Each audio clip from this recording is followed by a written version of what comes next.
9 years of loyalty disappeared in the time it took an AI dashboard to color my name red.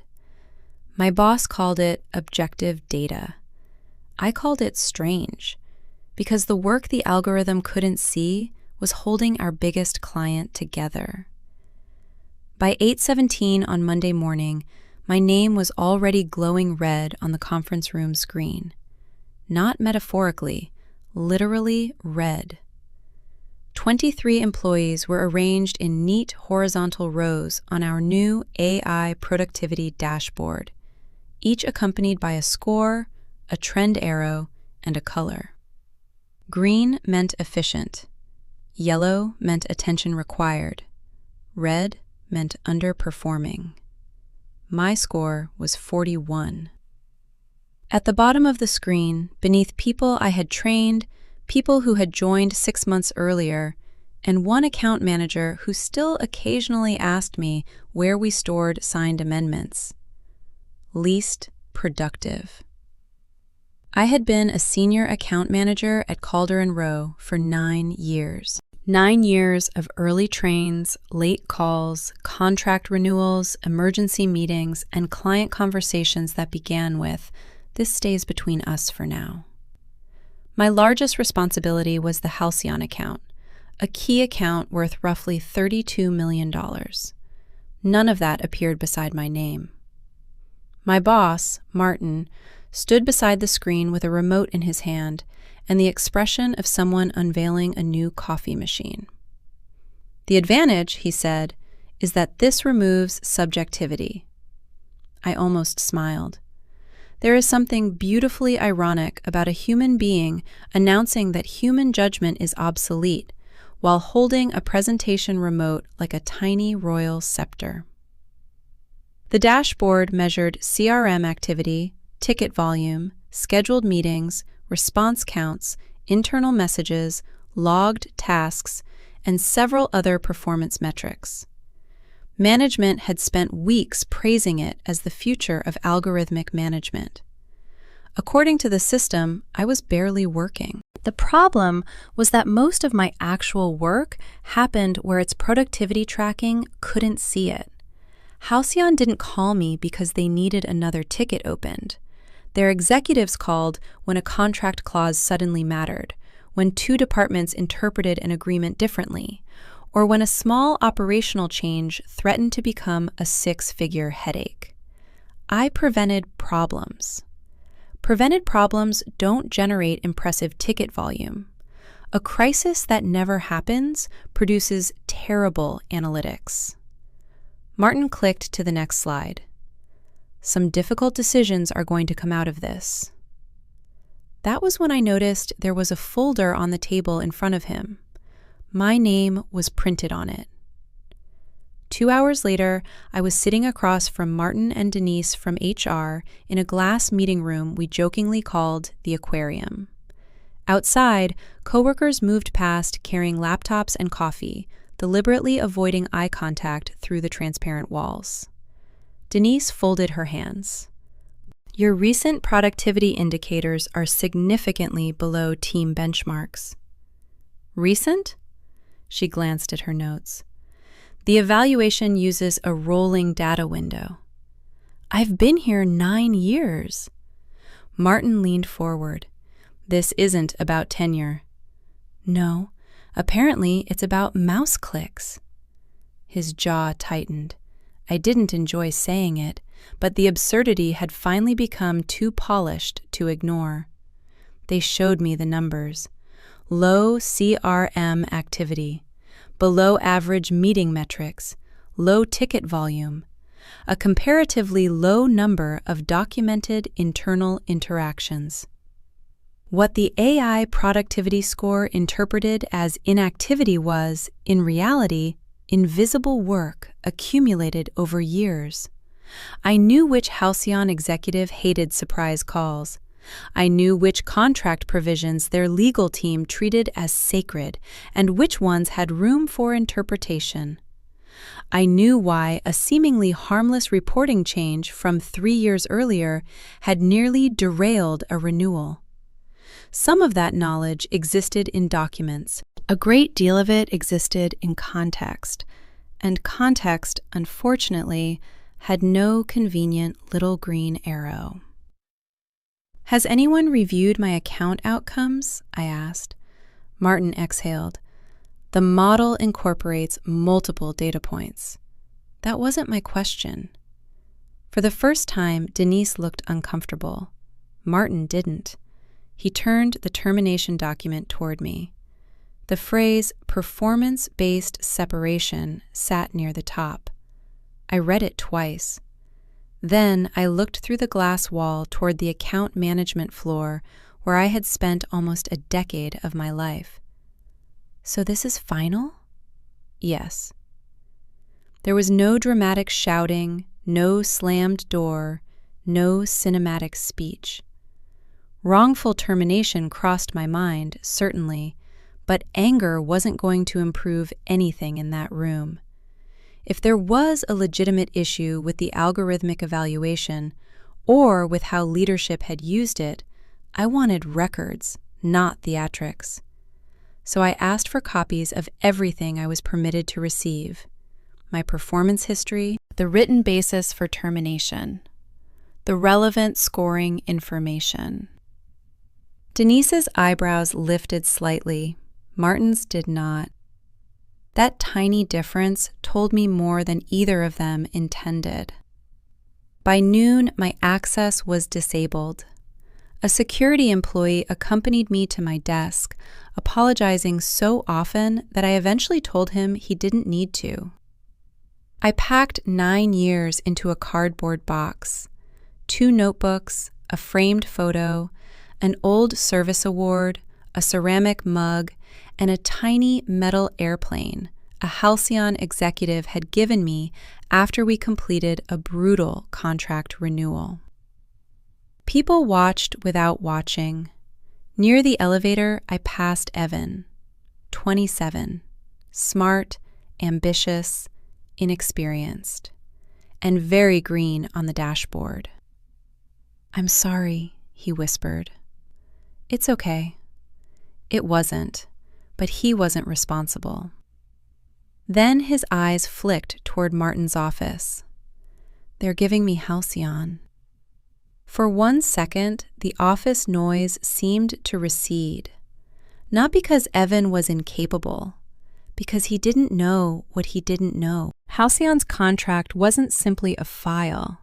It was years of exceptions, relationships, old compromises, unwritten sensitivities, and institutional knowledge built layer by layer. Replacing me wasn't like changing the driver of a car. It was like changing the pilot halfway through a storm because the new pilot had logged more button presses. Still, I said only, "Read the amendment history before you change anything." Evan nodded. The elevator arrived. As the doors closed, I saw Martin through the glass wall, already speaking to someone and pointing toward the AI dashboard. My red row was still visible. That evening, I put the cardboard box on my kitchen table and opened the documents HR had given me. I expected to feel furious. Instead, I felt curious. Because after 9 years of service, I knew something the dashboard didn't.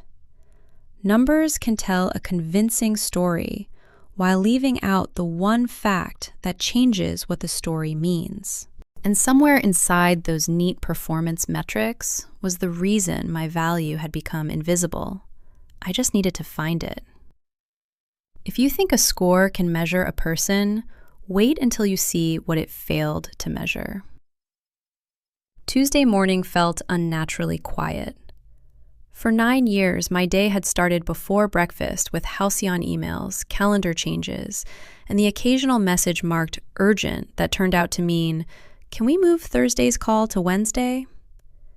Now my phone sat motionless beside my coffee. I spread the documents HR had given me across the kitchen table. Low CRM activity, below target ticket volume, reduced meeting frequency, low digital engagement. The AI productivity score had taken those signals, compared me with the team, and produced a number, 41. What it hadn't measured was outcome. I pulled out copies of my older performance reviews. Before algorithmic evaluation entered the picture, the language was remarkably consistent. Client retention, escalation prevention, contract knowledge, relationship management. That was the strange part. The things the company had praised me for were the same things its new dashboard barely knew existed. A junior account manager could log 12 routine CRM updates before lunch. I might spend 40 minutes preventing a contract misunderstanding from reaching Halcyon's procurement team. The dashboard saw 12 activities versus 1. It never saw the fire that didn't start. Around noon, my phone rang. Evan. "Sorry to bother you," he said. "Quick question." There are no quick questions when someone starts with, "quick question." He asked why Halcyon's reporting schedule didn't match our standard contract template. I knew immediately. "Did you read the amendment history?" "Most of it." "Read Amendment 7. Then check the summary attached to the 2023 renewal." A pause. "I don't think I have access to that." That got my attention. The summary explained years of exceptions and compromises. Without it, Halcyon's contract looked unnecessarily complicated. With it, the logic was obvious. "Ask Martin," I said. "Yeah, I will." I didn't offer more. Not because I wanted Evan to fail. He had inherited a key account carrying 9 years of institutional knowledge, and none of this was his decision. But I was no longer an employee. If Calder and Rowe needed my expertise, there were professional ways to request it. Quietly using a terminated employee as unpaid support wasn't one of them. 2 days later, Denise from HR called. After a few routine questions, she asked, "Has anyone from the company contacted you regarding ongoing work?" Interesting. Evan asked where he could find some account information. A small silence. "I see. Is something wrong?" "No. We're completing the offboarding process." We ended the call politely. But HR doesn't usually call a terminated employee days later to ask whether coworkers are requesting operational help, unless someone has noticed a gap. I documented both calls and did nothing else. No angry messages, no public accusations, no dramatic post about leadership failure.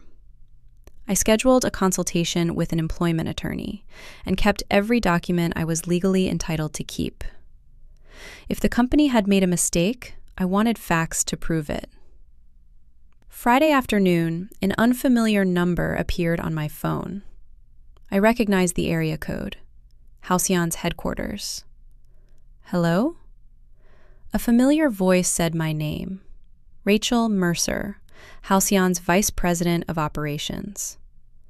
"I've been trying to reach you through Calder and Rowe," she said. "They told me you're no longer handling our account?" "That's correct." "Since when?" "Monday." A pause. "Nobody told us." I looked toward the window. Rain had begun tapping softly against the glass. "I assumed they would." Her voice sharpened. "Who is managing the account now?" "Evan Cole." "Who?" That single word said more about the transition than any performance metric could. "He's an account manager there." Rachel went silent again. Then she asked, "Were you the person handling our contract exceptions, escalation issues, and quarterly reconciliation problems all these years?" I sat straighter. I need to be careful discussing company matters now that I'm no longer employed there. "Understood. I'm only asking about your former responsibilities." "Yes," I said. "Those were part of my responsibilities." Another pause. Then, very calmly, I need to speak with your former leadership. The call ended a few minutes later. I didn't celebrate. I had no idea what Rachel intended to do, but something had changed. On Monday, Calder and Rowe had looked at an employee ranking and decided the red number beside my name mattered more than 9 years of service. By Friday, the executive team behind their $32 million client was asking who had actually been doing the work. For the first time since I carried that cardboard box out of the office, the silence didn't feel empty. It felt like the second before a conference room door opens. Because once the client started questioning what the dashboard couldn't see, my productivity score was no longer the most uncomfortable number in the room. If you've ever watched a number on a screen tell a completely different story from the work you actually do, subscribe and tell me in the comments, what's something about your job no dashboard could ever measure? Monday morning, exactly 1 week after I had been fired, Martin called me. I was standing in a grocery store comparing 2 boxes of cereal when his name appeared on my screen. For 9 years, Martin had rarely called without scheduling something first. I let it ring once more before answering. Hello? Hi, do you have a minute? His voice had changed. The polished certainty from the aquarium was gone. I have a minute. He cleared his throat. We've had some questions from Halcyon. I looked at the cereal boxes in my hand and almost laughed at the absurdity of the setting. What kind of questions? About account history, certain contract decisions. Rachel mentioned that she spoke with you. She asked about my former responsibilities. I didn't discuss confidential information. I know. Nobody's suggesting you did. That was an interesting sentence. Martin explained that Halcyon had requested a review of several account processes after discovering that Evan couldn't answer questions about older contract exceptions. Then he arrived at the real reason for the call. Would you be willing to join a short transition meeting? I put both cereal boxes back on the shelf. As what? Silence. A former account manager helping with continuity? I'm no longer employed by Calder and Rowe. Right. So if the company wants consulting support, send me a written request describing the scope. Another silence. Okay, he said. No argument. That told me more than an argument would have. 2 hours later, Denise emailed a formal proposal for limited transition consulting. I forwarded it to the attorney I had spoken with and didn't respond until she confirmed the terms were clean. No revenge, no secret files, no dramatic return through the front doors. Just a written agreement and a scheduled video call. The meeting took place Wednesday at 10 a.m. When I joined, there were more people on screen than I expected. Martin, Denise, Evan, 2 executives from Calder and Rowe, Rachel, and 3 people from Halcyon. The atmosphere had the stiff politeness of a dinner where everyone knows someone broke an expensive plate, but nobody has decided who will mention it first. Rachel did. We need to understand how account continuity was assessed before the transition. Martin began explaining the company's standard handover process. Rachel stopped him. I understand the process. I'm asking how you determined what knowledge needed to be transferred. Nobody answered immediately. Evan looked exhausted. I felt sorry for him. He had been handed a $32 million client and told the map was complete. Now everyone was discovering that several roads had never been drawn. Rachel shared a document containing 11 open questions. I recognized every one. One concerned a pricing exception negotiated 4 years earlier. Another involved quarterly reconciliation. 3 were connected to commitments that made perfect sense only when read alongside older amendments. These weren't documented? One Calder and Rowe executive asked. They were, I said, but not always in the same system. The executive frowned. I explained carefully. Contract language lived in the contract repository. Client conversations were summarized in account notes. Certain operational decisions appeared in renewal records. Some relationship context existed in CRM entries. But much of my job had been connecting those pieces before they became problems. That was the hidden employee value the productivity metrics had missed. The information existed. The judgment required to connect it was harder to quantify. Rachel leaned toward her camera. So when we called with an issue, you were often reviewing several sources before responding? Yes. And that work wouldn't necessarily create multiple tickets. Usually the goal was to avoid creating one. For the first time, one of Calder and Rowe's executives looked directly at Martin, not angrily, confused. Sometimes executive confusion is more dangerous than anger. Then why was ticket volume being used as a major performance indicator for this role? Martin shifted in his chair. It was one of multiple inputs. Into the AI productivity score? Yes. The executive looked down at something off-screen. And she ranked lowest? Nobody needed to answer. The silence did it for them. I didn't smile. This wasn't a victory lap. It was a room full of intelligent people discovering that bad metrics can become very expensive when nobody asks what they're actually measuring. Rachel moved to the final question. Who currently owns the historical exceptions on our account? Evans started to answer, then stopped. Martin said, The account team does. Rachel's expression remained calm. Which person? Another silence. This one lasted longer. By the end of the meeting, we had resolved 7 of the 11 questions. The remaining 4 required internal records I could identify but no longer access. Before disconnecting, Rachel addressed Calder and Rowe's executives. We need confidence that this transition won't affect service or contract performance. Please come back to us with a continuity plan. Not a threat, not an ultimatum. Somehow that made it heavier. After the call, I closed my laptop and sat quietly for a moment. A week earlier, the AI dashboard had reduced 9 years of work to a red score of 41. Now, senior leadership had spent 90 minutes reconstructing the work that score had failed to recognize. And they were beginning to understand the real problem. The algorithm hadn't lied. It had measures exactly what it had been designed to measure.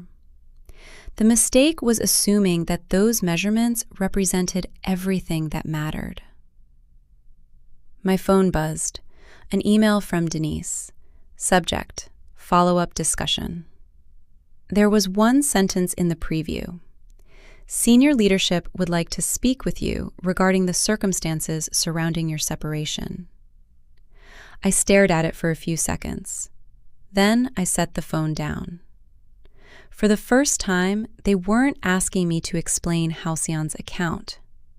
They were asking questions about what had happened to me. The follow-up discussion was scheduled for Thursday afternoon. This time, there was no Halcyon representative on the call. Just me, Denise from HR, Calder and Rowe's general counsel, and a senior executive named Thomas Avery, whom I had seen perhaps 6 times in 9 years. Thomas opened without small talk. We've reviewed the process that led to your termination. I waited. We have concerns. A week earlier, my low performance score had apparently been clear enough to end my career at the company. Now the same decision required lawyers, executives, and carefully chosen nouns. What kind of concerns? Thomas glanced at Denise. The productivity model was intended to identify patterns requiring managerial review. It was not designed to replace a complete performance assessment. That sentence landed quietly. So, someone was supposed to review the score? Yes. Did they? Nobody answered immediately. There it was. Not a rogue machine. Not some sinister AI secretly firing employees from a server room.